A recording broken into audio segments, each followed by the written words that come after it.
administration. Hindi na namin alam kung ano hinaharap namin. No, kami ni Eric, kami ay illegally detained na. Si Attorney Glenchong, 5 disbarment na. Tuloy-tuloy yan, no? At saka itong si Labana, yung mga banateros, nakamarka na yan. Nakita naman natin ang karahasan na ginawa nila. Pero kami ay humuhugot ng lakas ng loob sa inyo. Kami ang dapat magpasalamat sa inyo. Kayo ang katulad nung ginawa ninyo kay President Duterte. Kayo ang totoong pwersa ng bayan. Si Bongbong Marcos na akusadong president, takot na takot sa OFW yan.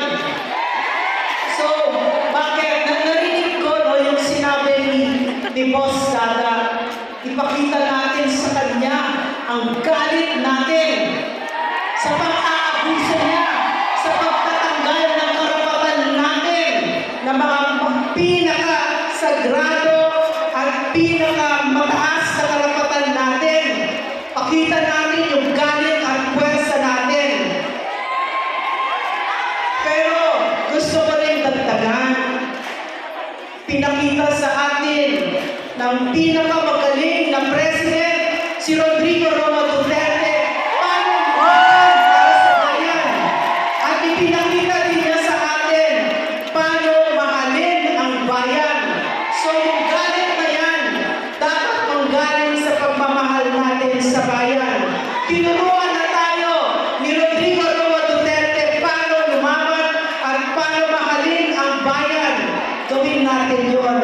At maraming salamat kasi na-experience namin dito ang pagkakaisa natin bilang isang bansa.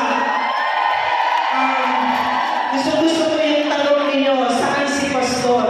Nasa puso natin. Sa paglisan namin, bitbit namin kayo. Kayo ay nasa puso namin.